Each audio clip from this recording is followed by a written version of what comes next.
రాకాలోకంకి స్వాగతం. ఈ కంటెంట్ మీకు నచ్చినట్టయితే లైక్ చేయండి, మీ బంధుమిత్రులకి షేర్ చేయండి. ఇప్పటి వరకు సబ్స్క్రైబ్ చేసుకోకపోతే సబ్స్క్రైబ్ బటన్ని నొక్కండి, అదేవిధంగా బెల్ ఐకాన్ని కూడా తప్పనిసరిగా నొక్కండి. జై హింద్ మిత్రులారా. నా మిత్రుడు ఒక ఆయన పెద్ద మనిషి ఒక పాట సదా సర్వదా పాడుతూ ఉండేవాడు. ఆయన పాడే పాట ఏంటంటే, దునియా బదల్తీ హై బదల్నే వాలే చాహియే, ఆస్మాన్ ఝుక్తీ హై ఝుకానే వాలే చాహియే. ప్రపంచం మారుతుంది, మార్చగలిగే సామర్థ్యం ఉన్నవాడు కావాలి. ఆకాశం నేలకు తాకుతుంది, కిందకు లాగగలిగే సామర్థ్యం ఉన్నవాడు కావాలి.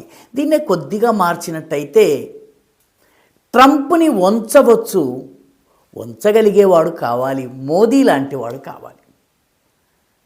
భారత్ అమెరికాల మధ్య వాణిజ్య ఒప్పందము కుదరబోతోంది. వాణిజ్య ఒప్పందం జరగడము ఖాయము. అది భారత్ టర్మ్స్ మీద, భారత్ ఏ రెడ్ లైన్స్ గీసిందో ఇంతకు ఒక్కడుగు కూడా మేము మించి ముందుకొచ్చి మా ప్రయోజనాల్ని వదులుకునేది లేదని చెప్పిందో దాని ప్రకారము ఈ ఒప్పందం జరగబోతోంది. మొత్తం మీద దానికి ముందస్తు సూచనగా టారిఫ్లను తగ్గించి ట్రంప్ పచ్చజెండా ఊపాడు. అంగీకారాన్ని తెలుపుతూ పచ్చజెండా ఊపాడు. ట్రంప్కో ఝుకానే వాలే చాహియే అన్నట్టుగా మోదీ వంచాడు. అయితే ఇంకా వాస్తవానికి అప్పుడే మన విపక్షాలు పార్లమెంటు లోపల పార్లమెంటు బయట నానా హడావిడి ప్రారంభించాయి. దున్నపోతూ ఈనింది అనగానే దూడను కట్టేయమని చెప్పి అనేటటువంటి తరహాలు. ఎందుకంటే ఇంకా ఒప్పందం జరగలేదు. భారత ప్రయోజనాలు ఏ మేరకు రాజీ పడ్డాయి ప్రభుత్వాలు, లేకపోతే మనమే ఎంత దిగామో వాళ్ళు ఎంత దిగారు, లేకపోతే బేరం ఎక్కడ కుదిరింది, ఇవేవి ఇంత మటుకు జరగలేదు. ట్రేడ్ డీల్ జరగాలి అని సూత్రప్రాయంగా అంగీకరించారు. దీనికి సంబంధించినటువంటి చర్చోపచర్చలు జరుగుతాయి. అది అయిన తర్వాత స్థిరీకరణ, ఫైనలైజేషన్ జరుగుతుంది. ఫైనలైజేషన్ జరిగిన తర్వాత సంయుక్త ప్రకటన వెలువడుతుంది. సంయుక్త ప్రకటన తరువాత సంతకాలు జరుగుతాయి. ఇదంతా జరగకుండానే దున్నపోతు ఈనింది, దూడను కట్టేసేసి ఈ పద్ధతిలో విపక్షాలు అల్లరి చేస్తున్నాయి. కానీ ఒక్క విషయం ఇక్కడ దృష్టిలో పెట్టుకోవలసిన విషయం ఏంటంటే, ట్రంప్ భారతదేశం మీద తీసుకురాని ఒత్తిడి లేదు, కానీ భారతదేశము ఆ ఒత్తిళ్లకి లొంగలేదు. తన దేశ ప్రయోజనాల విషయంలో, మన దేశానికి సంబంధించినటువంటి హితము విషయంలో, మన పరువు ప్రతిష్టలు, లేకపోతే ఒక సార్వభౌమ దేశంగా మనకున్నటువంటి దృక్పథం విషయంలో ఏమాత్రము రాజీ పడలేదు అన్నటువంటి విషయము సుస్పష్టం. ఎందుకంటే ప్రకటనలన్నీ అటు నుంచే వస్తున్నాయి, ఇటు నుంచి ఏ రకమైన ప్రకటన రావడం లేదు. భారత ప్రయోజనాల విషయంలో రాజీ పడేది లేదు అన్నటువంటిది ఇప్పటికే పీయూష్ గోయల్ వాణిజ్య మంత్రి ఎవరైతే ఈ చర్చల్లో ఉంటున్నారో వారు స్పష్టంగా ప్రకటించారు. సోమవారం నాడు ట్రంప్ భారత అమెరికా ఒప్పందం జరిగే నేపథ్యంలో నేను టారిఫ్లని 18% తగ్గిస్తున్నాను అని చెప్పి ప్రకటించడము, దానితో పాటు ట్రూత్ సోషల్, ఆయన మిగతా ఏ సోషల్ మీడియా వాడరు, ట్రూత్ సోషల్ని వాడతారు, అందులో ఈ మేరకు ఆయన చెప్పడం జరిగింది. అయితే ఇది ఒక రోజులో జరగలేదు. దీని వెనుక భారత్ యొక్క దృఢమైనటువంటి సంకల్పము, చాలా గట్టి నిర్ణయాలు తీసుకుని అమెరికా ఒత్తిడికి తలొగ్గేది లేదు అని చెప్పడం ఏదైతే ఉందో అది జరిగింది.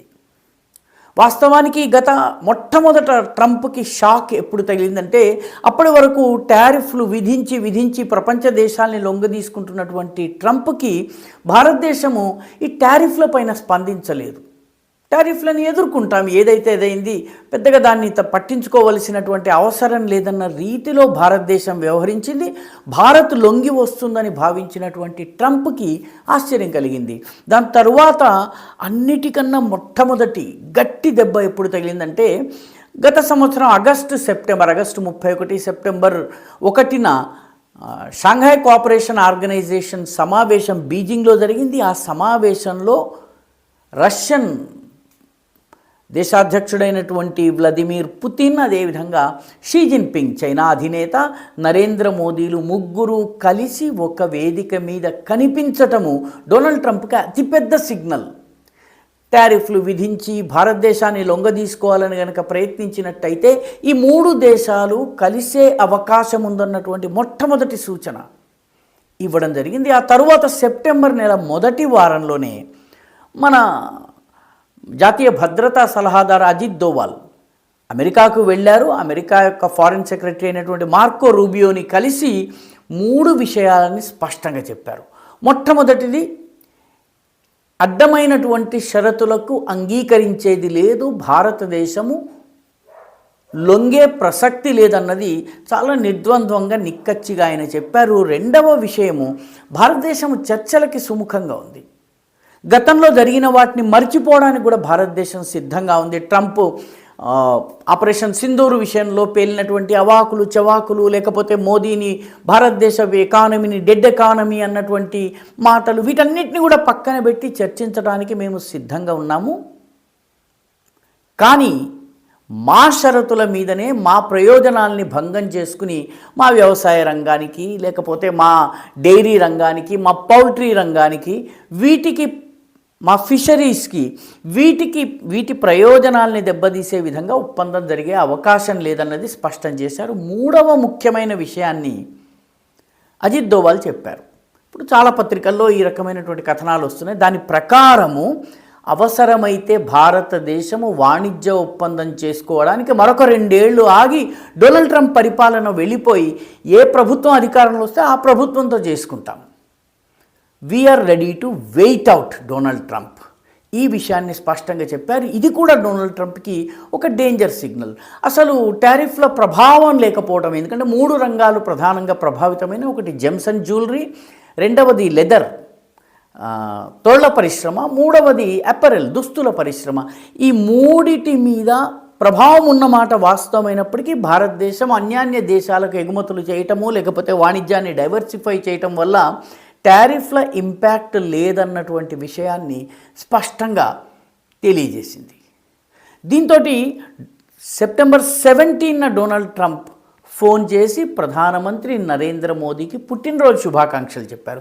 కొద్ది రోజుల క్రితమే డెడ్ ఎకానమీ అన్నటువంటి వ్యక్తి, నరేంద్ర మోదీ గురించి అవాకులు చవాకులను పేలినటువంటి వ్యక్తి ఈ మాట మాట్లాడటం, అప్పటికే అనేక సార్లు భారత పాకిస్తాన్ యుద్ధాన్ని నేనే ఆపానని చెప్పుకున్నారు. భారతదేశం దాన్ని అంగీకరించలేదు. పార్లమెంట్ లోపల వెలుపల అసలు 3వ దేశం ప్రమేయం లేకుండా పాకిస్తాన్ వచ్చి కాళ్ళ మీద పడ్డందుకే మేము ఈ ఆపరేషన్ సింధూర్ని ఆపాము అని చెప్పింది. అదేవిధంగా G7లో, కెనడాలో G7 సదస్సుకు మోదీ వెళ్ళి తిరిగి వస్తుండగా డొనాల్డ్ ట్రంప్ డిన్నర్కి ఆహ్వానించారు. నరేంద్ర మోదీ వెళ్ళలేదు. అదేవిధంగా దీంతో ట్రంప్ దిగి వచ్చారు. ఇటీవలి కాలంలో క్రిటికల్ మినరల్స్ గురించి ఆయన ప్యాక్స్ సిలికా సమావేశాన్ని నిర్వహించారు. ఆ సమావేశానికి సూట్ కేసులో క్రిటికల్ మినరల్స్ని తీసుకెళ్ళి అమ్మడానికి వెళ్ళినటువంటి ఆసిమ్ మునీర్కి కానీ పాకిస్తాన్కి కానీ స్వాగతం లేదు. అంటే ఇది ఇండియాకి ఒక ఇండికేషన్. ఈ మధ్యకాలంలో భారతదేశం టారిఫ్ల గురించి పెద్దగా ఇబ్బంది పడకుండానే, దాని గురించి వరీ కాకుండానే దాన్ని పక్కన పెట్టి బ్రిటన్ తోటి, న్యూజిలాండ్ తోటి, అనేక దేశాలతోటి ఫ్రీ ట్రేడ్ ఒప్పందాన్ని, వాణిజ్య ఒప్పందాలు, కీలక వాణిజ్య ఒప్పందాలు చేసుకుంది. వీటన్నిటికన్నా పెద్ద దెబ్బ 27 దేశాల యూరోపియన్ యూనియన్తో చేసుకున్నటువంటి ఒప్పందం. డొనాల్డ్ ట్రంప్ యూరోపియన్ యూనియన్ తనకు బాసటగా నిలుస్తుందని భావించారు. కానీ డొనాల్డ్ ట్రంప్ని పక్కన పెట్టి ఈ 27 దేశాల కూటమి యూరోపియన్ యూనియన్ మోదీతో ఒప్పందం చేసుకోవడం, భారతదేశంతో ఒప్పందం చేసుకోవడం, మోదీతో ఒప్పందం కాదు, అది భారతదేశంతో ఒప్పందం చేసుకునేసరికి డొనాల్డ్ ట్రంప్ కళ్ళు తెలిసారు. మరోవైపు ఈ టారిఫ్ల వల్ల భారత్కి ఎంత నష్టం జరుగుతుందో లేదో తెలియదు, కానీ అమెరికాకే నష్టం జరుగుతోందన్న విషయము అమెరికన్ పారిశ్రామికవేత్తలు, రిపబ్లికన్ పార్టీలో ఉన్నటువంటి మేధావులు, అదేవిధంగా అమెరికన్ థింక్ ట్యాంక్స్ ఇవన్నీ కూడాను పదే పదే ప్రకటించడం మొదలుపెట్టినాయి. ట్రంప్ సన్నిహితుడైనటువంటి ఇలాన్ మస్క్ టెస్లా కార్ల తయారీ కేంద్రాన్ని భారతదేశంలో డొనాల్డ్ ట్రంప్ యొక్క వ్యతిరేకతను పక్కన పెట్టి మరీ స్థాపించాడు. అదేవిధంగా మైక్రోసాఫ్ట్, గూగుల్ వంటి సంస్థలు డొనాల్డ్ ట్రంప్ యొక్క హెచ్చరికల్ని పట్టించుకోకుండా $52 బిలియన్ పెట్టుబడులు భారతదేశంలో పెట్టాయి. గోల్డ్మన్ సాక్స్ కంపెనీ అమెరికా తరువాత అతిపెద్ద కార్యాలయాన్ని భారతదేశంలో స్థాపించింది. అంటే అమెరికన్ పరిశ్రమలు, పారిశ్రామికవేత్తలు, ఇండస్ట్రీస్ కూడా డొనాల్డ్ ట్రంప్ యొక్క టారిఫ్లని పట్టించుకోకుండా, పన్నుల్ని పట్టించుకోకుండా మన దేశంలో ఇన్వెస్ట్ చేస్తున్నాయి. ఇవన్నీ కూడాను ట్రంప్కి డేంజర్ సిగ్నల్స్గా పరిణమించాయి. ఇవన్నీ ఒకెత్తు. ఇటీవలి కాలంలో రానున్న కొద్ది రోజుల్లో బ్రెజిల్ దేశ అధ్యక్షుడు లూలా డొనాల్డ్ ట్రంప్కి అస్సలు పడనటువంటి వ్యక్తుల్లో ఒకడు. ఆయన భారతదేశంలో పర్యటించబోతున్నారంటే పూర్తిగా అమెరికా వ్యతిరేకులందరూ ఒక్కొక్కరుగా భారతదేశానికి వస్తున్నారు. అదేవిధంగా కెనడానైతే తన దేశంలో ఒక రాష్ట్రంగా మార్చుకుంటానని డొనాల్డ్ ట్రంప్ చెప్తున్నాడో ఆ కెనడా ప్రధానమంత్రి కూడా భారతదేశానికి రాబోతున్నారు. ఇవన్నీ కూడాను భారతదేశాన్ని ఏకాకిగా చేసి భయపెట్టి బెదిరించి ఒప్పందం పైన సంతకం చేసుకోవాలన్నటువంటి డొనాల్డ్ ట్రంప్కి కొరకరాని కొయ్యలుగా మారినాయి. పర్యవసానంగా తొందరపడి ఆయన ట్రేడ్ డీల్ కోసము ముందుకొచ్చారు. ఒక అడుగు మెట్టు దిగి మరీ భారతదేశంతో ఒప్పందం చేసుకోవడానికి సిద్ధమయ్యారు. అంతేకాదు, అన్నిటికన్నా ప్రమాదకరమైన విషయం ఏంటంటే త్వరలో అమెరికన్ సుప్రీంకోర్టు, అమెరికాలోని అతిపెద్ద కోర్టు టారిఫ్లు అసలు విధించే అధికారము డొనాల్డ్ ట్రంప్కి ఉందా లేదా అన్న విషయంలో తీర్పు ఇవ్వబోతోంది. ఆ తీర్పు వచ్చే లోపల ఒప్పందం జరిగితే జరిగింది, లేకపోతే మొత్తం టారిఫ్లన్నీ కొట్టుకుపోతాయి. డొనాల్డ్ ట్రంప్ కాదు, కాంగ్రెస్కి ఈ టారిఫ్లు విధించేటటువంటి అధికారం ఉంటుందన్నది. ఒకవేళ ఆ రకమైన తీర్పు వస్తే డొనాల్డ్ ట్రంప్ పరుగు పోతుంది. కాబట్టి ఆయన తన అవసరం మేరకు 6 నెలల క్రితము డెడ్ ఎకానమీ అన్న భారతదేశంతో వాణిజ్య ఒప్పందం చేసుకుని చంకలు గుద్దుకుని ఆనందపడిపోయేటటువంటి పరిస్థితి వచ్చింది. విపక్షాలు అప్పుడే మన ప్రయోజనాలు ఏవో అయిపోయినాయని చెప్పి హడావిడి చేస్తున్నాయి. వాస్తవానికి ఇప్పటి వరకు రష్యన్ ఆయిల్ కొనుగోలుని ఆపుతామని భారత్ ప్రకటించలేదు. రష్యా కూడా ఈ రకమైన సమాచారం భారత్ నుంచి మాకు రాలేదని చెబుతోంది. అదేవిధంగా వెనిజులా నుంచి చమురు కొనుగోలు భారతదేశం గతంలో చేయడానికి ప్రయత్నించింది.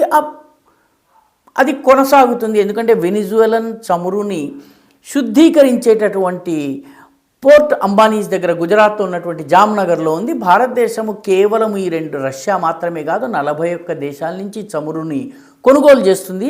ఎందుకంటే మన దేశంలో చమురు ధరల్ని స్థిరీకరించాలి. అదేవిధంగా ఏ రకమైన చమురు సంక్షోభం వచ్చినా ఎదుర్కోవాలి. కాబట్టి భారతదేశము తన ఆర్థిక వ్యవస్థ విషయంలో, ఆర్థిక సార్వభౌమత్వం విషయంలో, నిర్ణయాధికారం విషయంలో అమెరికాకు లొంగేది లేదు అని చెప్పింది.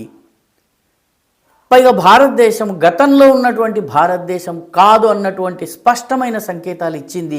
ట్రంప్తో మాటల యుద్ధంలో దిగకుండా చేయాల్సిన పని చేసేసరికి దునియా ఝుక్తీ హై ఝుకానే వాలే చాహియే అన్నట్టుగా ట్రంప్ ఝుక్తా హై ఝుకానే వాలే చాహియే. ఇది జరిగింది. ఈ వీడియో మీకు నచ్చినట్టయితే లైక్ చేయండి, షేర్ చేయండి, ఈ ఛానల్కు సబ్స్క్రైబ్ చేయండి. మీ అభిప్రాయాన్ని కమెంట్ల రూపంలో తప్పనిసరిగా పంపించండి.